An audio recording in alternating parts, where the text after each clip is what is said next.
ونستغفره ونعوذ بالله من شرور أنفسنا ومن سيئات أعمالنا من يهده الله فلا مضل له ومن يضلل فلا هادي له أشهد أن لا إله إلا الله وحده لا شريك له وأن محمدًا عبده ورسوله اللهم صل على محمد وعلى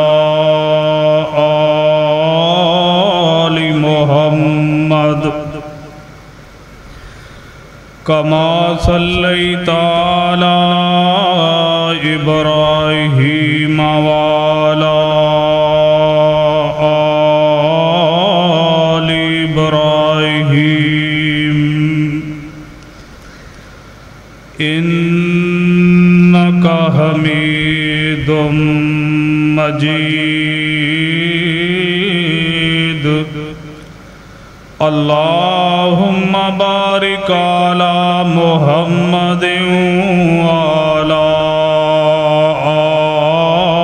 آل محمد كل محدثات بدعة وكل بدعة ضلالة وكل ضلالة في النار أما بعد فأعوذ بالله السميع العليم من الشيطان الرجيم وَإِذْ قَالَ لُقْمَانُ لِابْنِهِ وَهُوَ يَعِظُهُ يَا بُنَيَّ لَا تُشْرِكْ بِاللَّهِ إِنَّ الشِّرْكَ لَظُلْمٌ عَظِيمٌ۔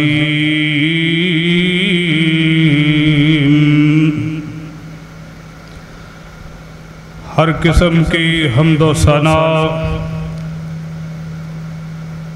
اللہ وحدہ لا شریک کے لیے بے شمار لاتعداد درود و سلام سید الاولین والآخرین امام کائنات سیدنا محمد الرسول اللہ صلی اللہ علیہ وآلہ وسلم کی ذات گرامی پہ محترم بھائیوں، سورہ لقمان میں سے ایک آیا مبارکہ آپ حضرات کے گوش گزار کی ہے، جس میں میرے اور آپ کے خالق اور مالک نے جناب لقمان علیہ السلام کا تذکرہ کیا ہے۔ علماء کا اس بات میں اختلاف ہے کہ جناب لقمان اللہ کے ولی تھے یا نبی تھے۔ جمہور اس بات کی طرف گئے ہیں کہ یہ نبی نہیں تھے، بہرحال بہت ہی دانا قسم کے آدمی تھے، اللہ نے بڑی عقل اور بصیرت سے نوازا تھا۔ حافظ ابن کثیر رحمہ اللہ نے اپنی تفسیر میں ان کی بصیرت کے حوالے سے ایک واقعہ نقل فرمایا ہے کہ ان کو ایک بار بادشاہ نے کہا کہ اے لقمان ایک جانور ذبح کرو اور اس جانور کے جسم میں سے 2 حصے ایسے لے کے آؤ جو سب سے اہم ہوں۔ تو حضرت لقمان جو ہے اس جانور کو ذبح کر کے اس جانور کی زبان کاٹی، دل نکالا، لے کے چلے گئے۔ کچھ دن گزرے، بادشاہ نے پھر کہا کہ اے لقمان، آج پھر ایک جانور ذبح کرو اور اس جانور کے جسم میں سے وہ حصے لے کے آنے ہیں جو سب سے ناکارہ اور برے ہوں۔ حضرت لقمان نے دوبارہ جانور ذبح کیا اور دل نکالا، زبان نکالی، لے گئے۔ بادشاہ بڑا حیران ہوا کہ اے لقمان، میں نے 2 بار جانور ذبح کرنے کے لیے کہا ہے۔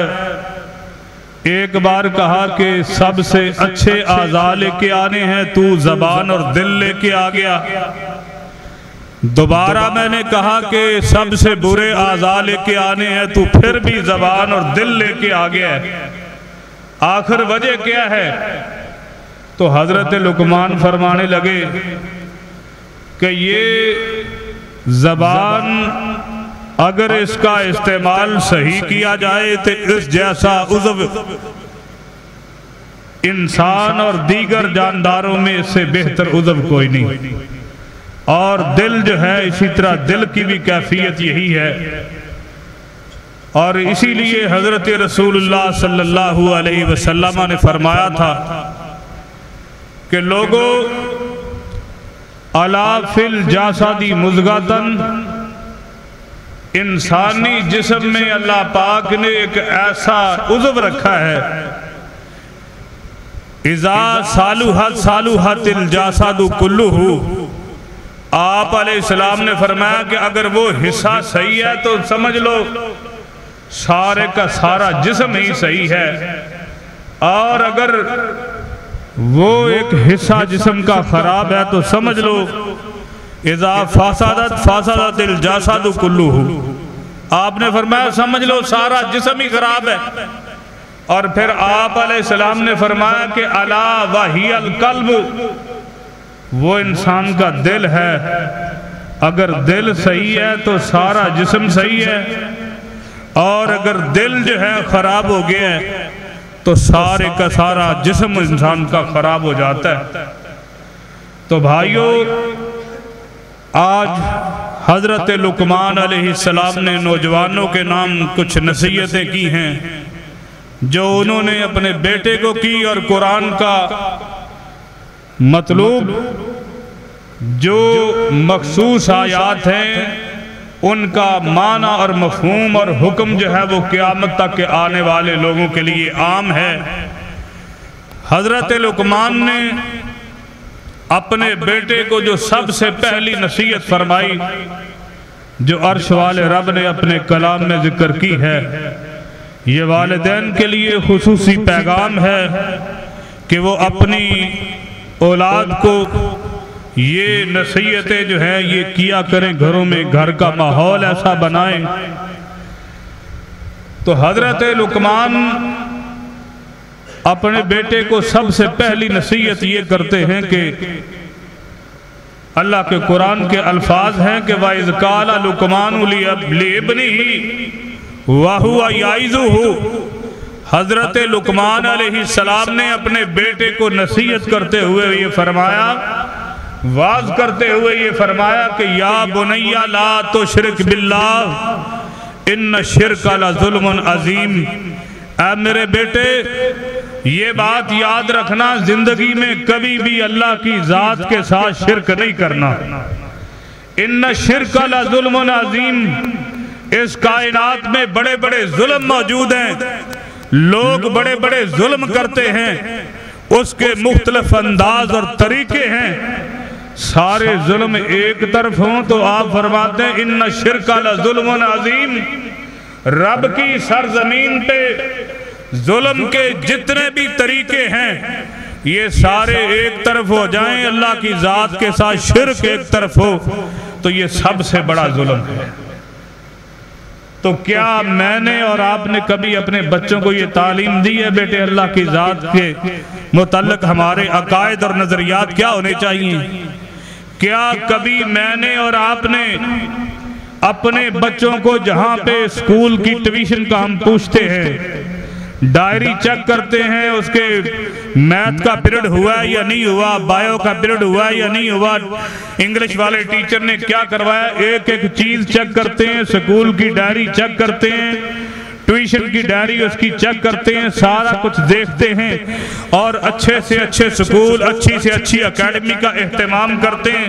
پھر آنے جانے کے لیے ہر بندہ اپنے وسائل کے مطابق، گاڑی کی ہمت ہے تو گاڑی لگوائی ہوئی ہے، وین لے کے جاتی ہے، لے کے آتی ہے، اگر اتنے وسائل نہیں آٹو لگوایا ہوا ہے یا خود چھوڑ کے آتے ہیں، سارا سال پک اینڈ ڈراپ کا اہتمام کیا جاتا ہے۔ بچے کی اعلیٰ تعلیم کے لیے گھر میں ڈسکشن ہوتی ہے، اپنے دوستوں میں بیٹھے ہوتے ہیں تو ان سے بات ہوتی ہے، جی میرا بیٹا فلاں سکول میں پڑھتا ہے، اس کی انگلش اس طرح کی ہے، بایو فزکس کیمسٹری ایسا پڑھنے والا ہے، اس کی بہتری کے لیے کوئی مشورہ دے مجھے۔ گھر میں بیٹھا ہے، بیگم سے بات ہوتی ہے، دوستوں میں بیٹھ کے بات کرتا ہے، لیکن کبھی یہ سوچے کبھی ہم نے اپنے بچوں کو اللہ کی توحید کا بھی درس دیا یا نہیں دیا؟ کیونکہ میرے بھائیوں یہ بات ذہن نشین فرما لیں کہ اللہ کی توحید جو ہے یہ بنیادی عقائد میں سے سب سے اہم عقیدہ ہے۔ جس کا عقیدہ توحید نہیں ہے سارے اعمال تباہ و برباد ہو جائیں گے۔ اس لیے اپنے بچوں کو جہاں پہ دنیاوی کام سکھاتے ہیں، میں تعلیم کے مخالف نہیں، میں الحمدللہ خود اپنا ایک تعلیمی ادارہ چلا رہا ہوں، میں تعلیم کے مخالف نہیں، بچوں کے پاس اعلیٰ تعلیم ہونی چاہیے، ان کے پاس سائنس کی تعلیم ہونی چاہیے، جدید جو کمیونیکیشن کے ذرائع ہیں، سوشل میڈیا، یہ ساری چیزیں ان کو آنی چاہیے، کیونکہ جو اس دور میں بڑے بڑے فتنے جنم لے چکے ہیں، خاص طور پہ وہ فتنے جو ملک پاکستان میں اصحاب رسول پہ آئے دن سوشل میڈیا پہ بیٹھ کے تبرہ کرنے والے، اور ایسے لوگوں کے لیے ہمارے پاس مؤثر جواب نہیں ہوتا۔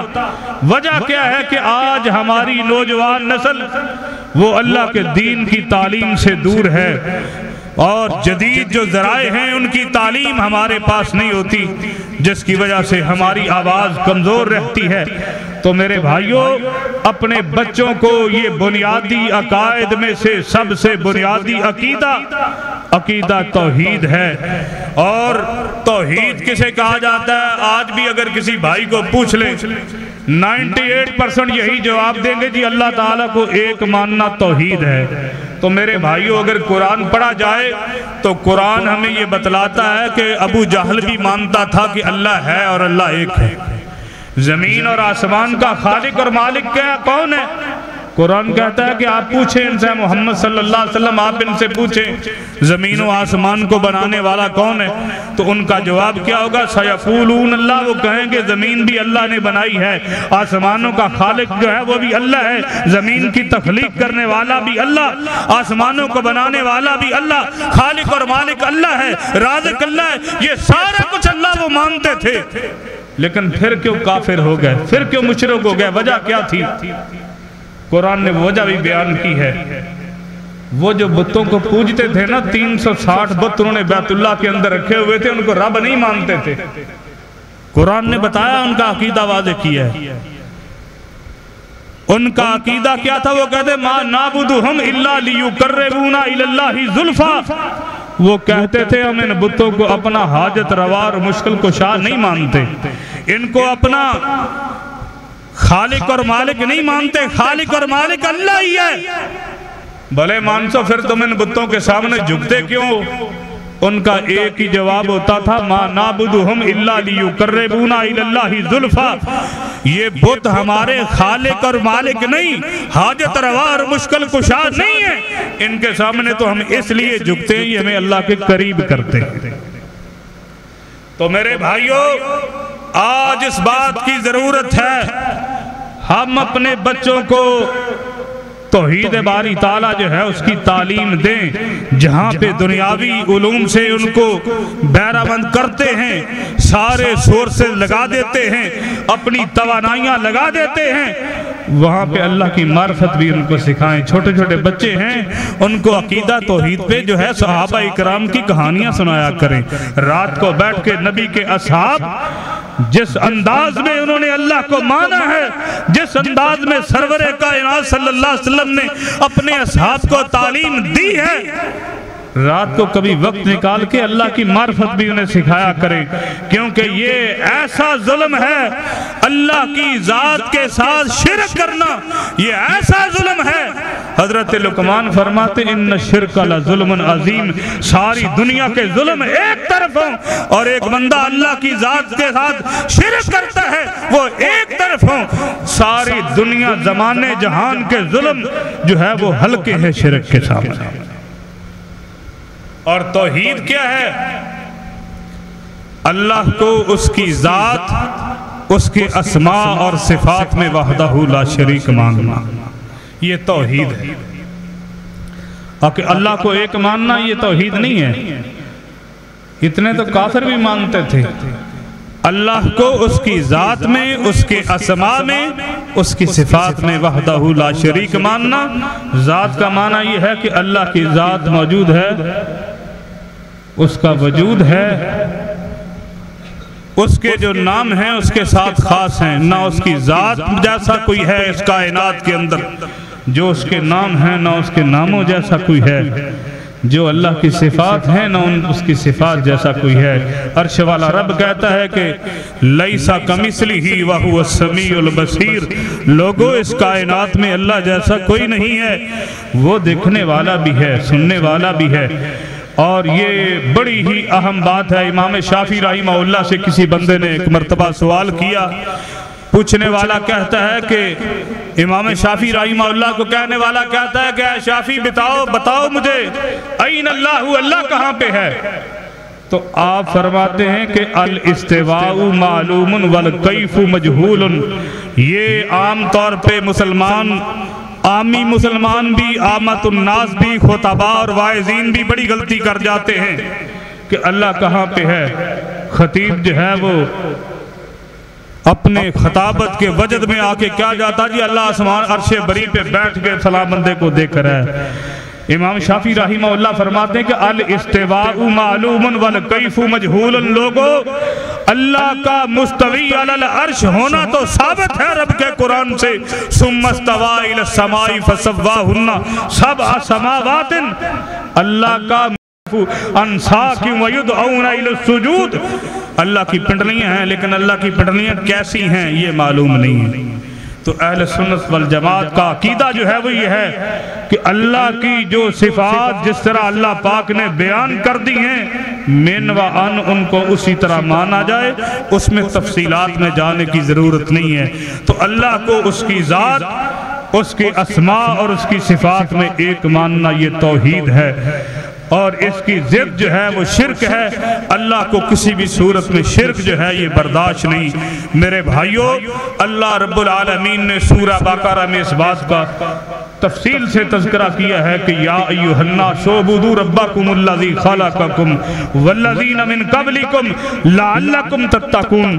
عرش والا رب کہتا ہے کہ لوگو میری ہی عبادت کیوں کرنی ہے؟ ہر نماز میں اور آپ ہر رکعت کے اندر وہ نماز جاہری ہو تو تب بھی، سری ہو تو تب بھی، نفل ہو تو تب بھی، فرض ہو تو تب بھی، نماز جو ہے وہ امام کے پیچھے پڑھتے ہیں تو تب بھی، منفرد ہے تو تب بھی، ہر بندہ ہر رکعت کے اندر قیام کی حالت میں یہ الفاظ کہتا ہے ایاک نعبد و ایاک نستعین۔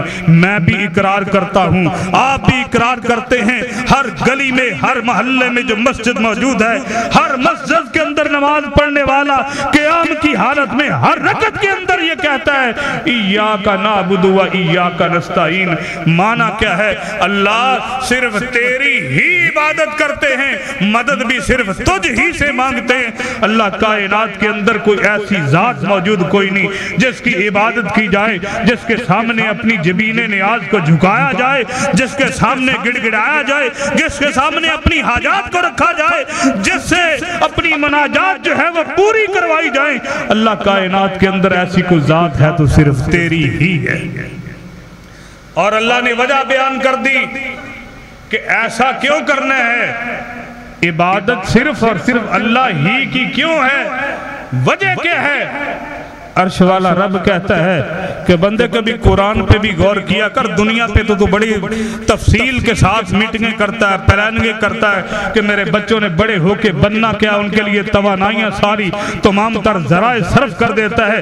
عرش والا رب کہتا ہے کہ بندے یہ جو قرآن میں نے نازل کیا ہے، محمد عربی کے قلب اطہر پر جس قرآن کو نازل کیا ہے، جس کے نازل ہونے میں اللہ کہتے ہیں غلطی تو بڑی دور کی بات ہے، لا ریبہ فیہ، جس کے ایک زیر زبر نقطے شد مد میں رب کہتا ہے میں نے شک کی بھی گنجائش نہیں چھوڑی، غلطی بڑی دور کی بات ہے۔ ساری دنیا کے سکالر جمع ہو جائیں، ساری دنیا زمانے کے پڑھے لکھے لوگ جمع ہو جائیں، رب کہتا ہے سارے کے سارے جمع ہو جائیں، قرآن کو پڑھنا شروع کر دے، رب کہتا ہے غلطی بڑی دور کی بات ہے۔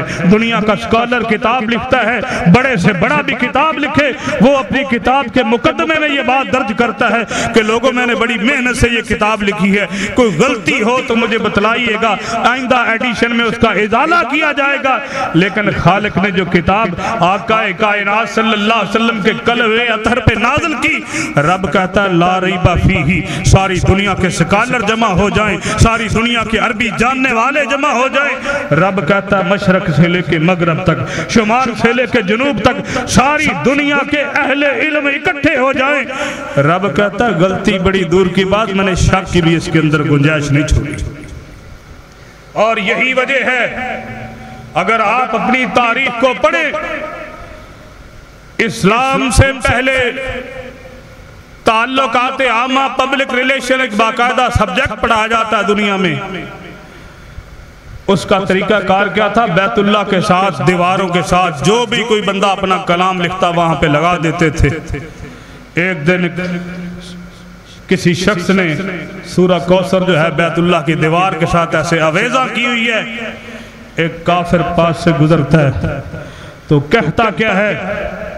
واللہ ما ھذا کلام البشر، یہ وہ شخص کہہ رہا ہے جو آقا کائنات صلی اللہ علیہ وسلم کا دشمن ہے، رب کے قرآن کو نہیں مانتا، سرور دو عالم صلی اللہ علیہ وسلم کا کلمہ نہیں پڑھا، جب بھی موقع ملتا نبی کی مخالفت کرتا ہے، دشمنی میں اتر آتا ہے، لیکن جب قرآن حکیم کی آیات کو بیت اللہ کی دیوار کے ساتھ لکھا ہوا دیکھتا ہے، زبان حال سے بول کے کہتا ہے واللہ ما ھذا کلام البشر، اللہ کی قسم ہے یہ کسی انسان کا کلام نہیں ہو سکتا، یہ ایسی اعلیٰ کتاب ہے۔ اور عرش والا رب کیا کہتا ہے؟ بندے تو دنیا کا سارا کچھ سیکھتا ہے، اپنی اولاد کو سکھاتا ہے، افلا یتدبرون القرآن ام علی قلوب اقفالها، رب کہتا کبھی وقت نکال کے میرے قرآن پہ بھی غور کیا کر، کبھی دل کے تالے کھول، قرآن کو فہم کے ساتھ پڑھ، قرآن پہ غور کر، قرآن کو شروع سے لے کے آخر تک پڑھ۔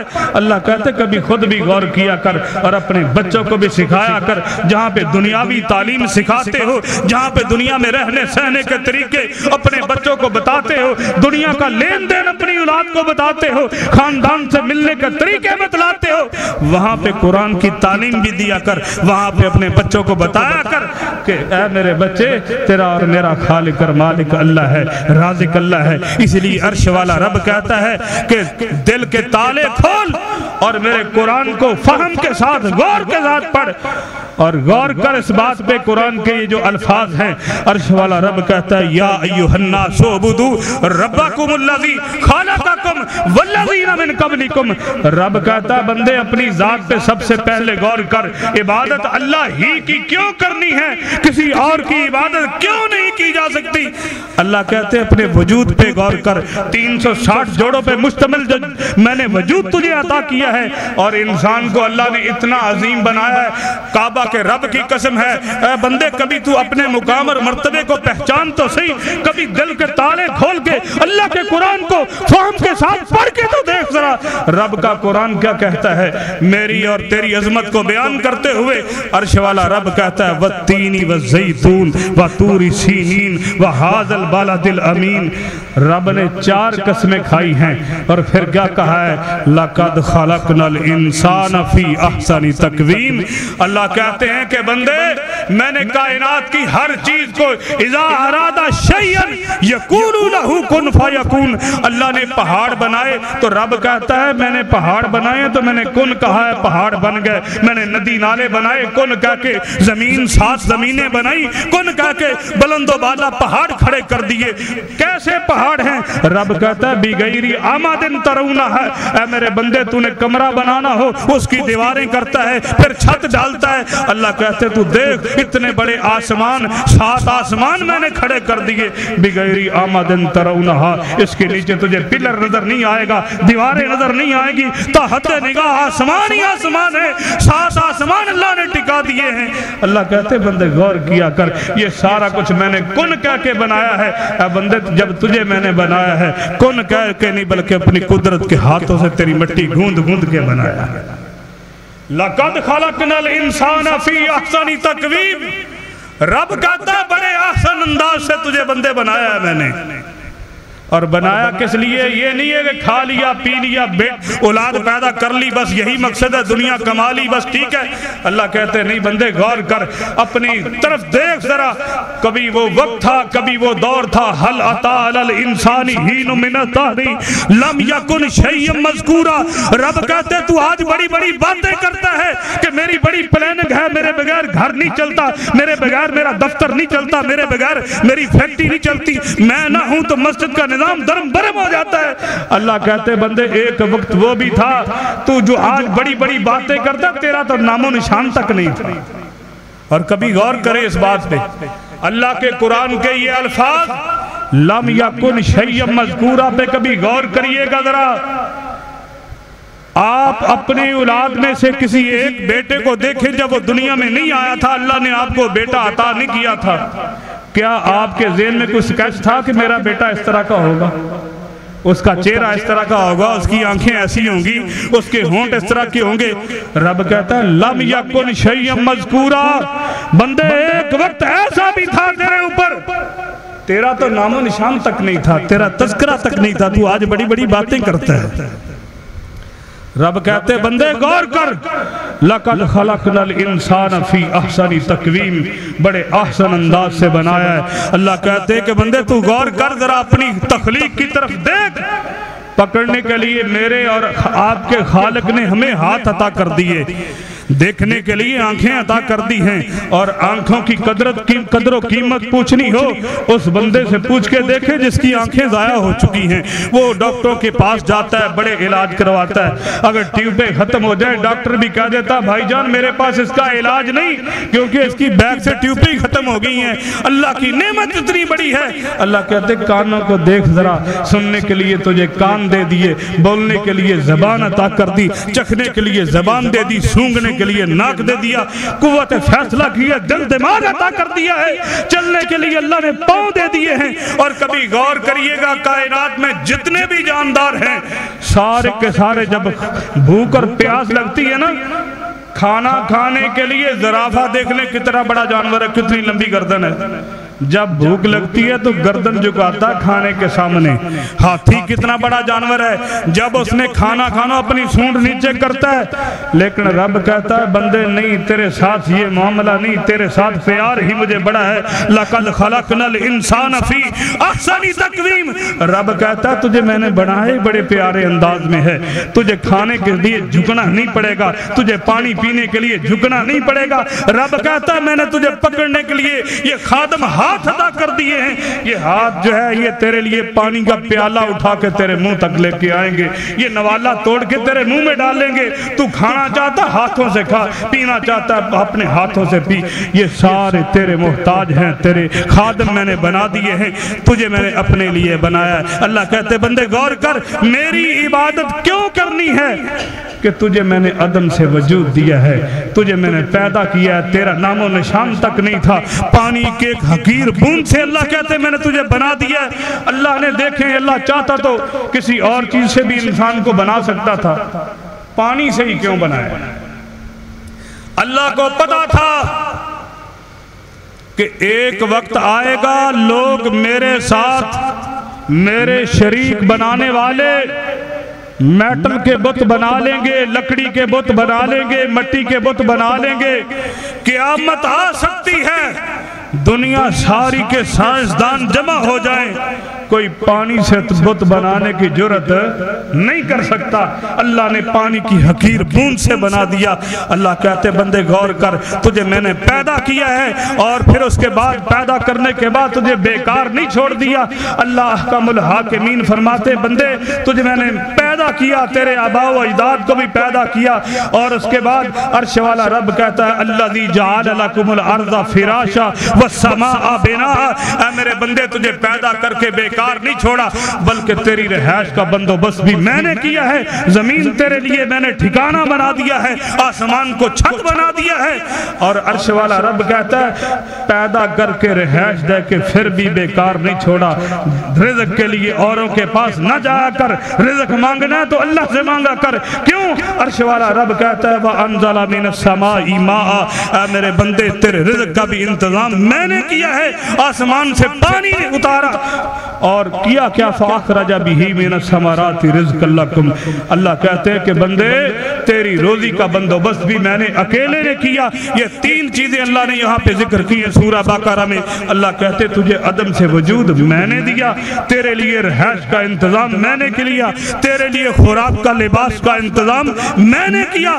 جب یہ سارا کچھ کرنے والا میں ہوں، عدم سے وجود دینے والا میں ہوں، رہائش دینے والا میں ہوں، لباس دینے والا میں ہوں، خوراک دینے والا میں ہوں، اللہ کہتے ہیں کہ پھر میرے بندے عقل سے کام لے، اپنے اپنے دماغ کو دل کو استعمال کر، یہ سارا کچھ جب میں دینے والا ہوں فلا تجعلوا للہ اندادا وانتم تعلمون۔ اللہ کہتے ہیں یہ کوئی ایسی بات نہیں ہے کہ 12 علوم پڑھنے کے بعد تجھے عقل آئے گی کہ خالق اللہ ہے، رازق اللہ ہے، پیدا کرنے والا اللہ ہے، ہر چیز دینے والا اللہ ہے۔ اللہ کہتے ہیں عقل سلیم سے غور کر، تجھے پتہ چل جائے گا یہ سارے کام کرنے والا اللہ کہتا ہے اکیلا میں ہوں۔ اللہ کہتا ہے جب سارا کچھ میں کرنے والا ہوں تو پھر بندگی بھی صرف میری کر، اگر نہیں کرے گا تو پھر انجام کیا ہوگا؟ عرش والا رب کہتا ہے ان اللہ لا یغفر ان یشرک بہ ویغفر ما دون ذلک لمن یشاء۔ رب کہتے بندے جتنا مرضی گناہ کر کے آ جا تو، تیری زندگی میں پہاڑوں جیسے گناہ ہوں لیکن شرک نہ کری۔ شرک اگر کیا ساری زندگی کے گناہ معاف ہو سکتے ہیں، لیکن رب کہتا ہے شرک معاف نہیں ہوگا۔ کبھی زندگی میں میری ذات کے ساتھ، میرے اسماء میں، میری صفات میں شرک نہ لے کے آئی، شرک تجھے معاف نہیں ہونا۔ رب کے قرآن کا فیصلہ ہے ان اللہ لا یغفر ان یشرک بہ ویغفر ما دون ذلک لمن یشاء۔ اللہ کہتے ہیں باقی جتنے بھی گناہ میں اپنی رحمت سے چاہوں تو معاف کر سکتا ہوں۔ پہاڑوں جیسے گناہ لے کے آئے گا، شرک نہیں ہونا چاہیے، رب کہتا ہے میں چاہوں تو معاف کر دوں گا، وہ اتنا رحیم اور کریم ہے۔ اللہ کہتے ہیں اولئک یبدل اللہ سیئاتہم حسنات، تیری زندگی میں شرک نہ ہو، گناہوں کے پہاڑ لے کے تو آ جائے، میں اس بات پہ قادر ہوں۔ شرک اور بدعت اگر نہیں ہے تیرے گناہوں کو نیکیوں میں بدل سکتا ہوں، اللہ بڑا رحیم ہے۔ لیکن شرک ایسا گناہ ہے اللہ کہتا ہے جو میں نے کبھی بھی معاف نہیں کرنا۔ میرے بھائیوں اللہ پاک نے اپنے پاک کلام میں ایک مقام پہ 18 انبیاء کے نام لیے، آخری بات کر کے بات کو ختم کرتا ہوں۔ 18 انبیاء کے سورہ انعام میں اللہ رب العالمین نے نام لے کے آخر پہ فرمایا کہ وَلَوْ أَشْرَكُوا لَحَبِطَ عَنْهُمْ مَا كَانُوا يَعْمَلُونَ۔ اللہ کہتے ہیں 18 نبیوں کے اللہ نے نام لیے جن میں بڑے بڑے اولو العظم پیغمبر ہیں، حضرت خلیل اللہ جیسے اس میں موجود ہیں جن کا تذکرہ اللہ کرتا ہے۔ اللہ کہتا ہے یہ میرے وہ بندے ہیں جن کی طرف میرا پیغام آتا ہے، جبریل وحی لے کے آتا ہے۔ لیکن شرک ایسا گناہ ہے جو ان کو بھی معاف نہیں ہے۔ اللہ کہتے ہیں یہ میرے نبی ہیں، اس کائنات میں سب سے اعلیٰ اور افضل ہیں، لیکن اگر یہ بھی شرک کرے میں ان کی زندگی کے اعمال بھی برباد کر دوں گا۔ اور پھر نبی کریم صلی اللہ علیہ وسلم کے متعلق اللہ نے فرمایا، پیغمبر صلی اللہ علیہ وسلم اگر آپ بھی شرک کرتے آپ کی زندگی کے اعمال بھی تباہ و برباد کر دیتا۔ حالانکہ نبی اللہ کے ساتھ شرک نہیں کر سکتا، لیکن ایک اصول اور ضابطہ بنانے کے لیے اگرچہ نبی ایسا نہیں کرتے، اللہ نے مجھے اور آپ کو سبق سکھایا کہ اگر میرے رسول بھی کریں تو معافی ان کے لیے بھی نہیں ہے۔ تو میرے بھائیوں، یہ بنیادی عقائد میں سے سب سے اہم ہے، والدین کے لیے بڑی ضروری بات ہے کہ اپنی اولاد کو یہ باتیں سکھایا کریں۔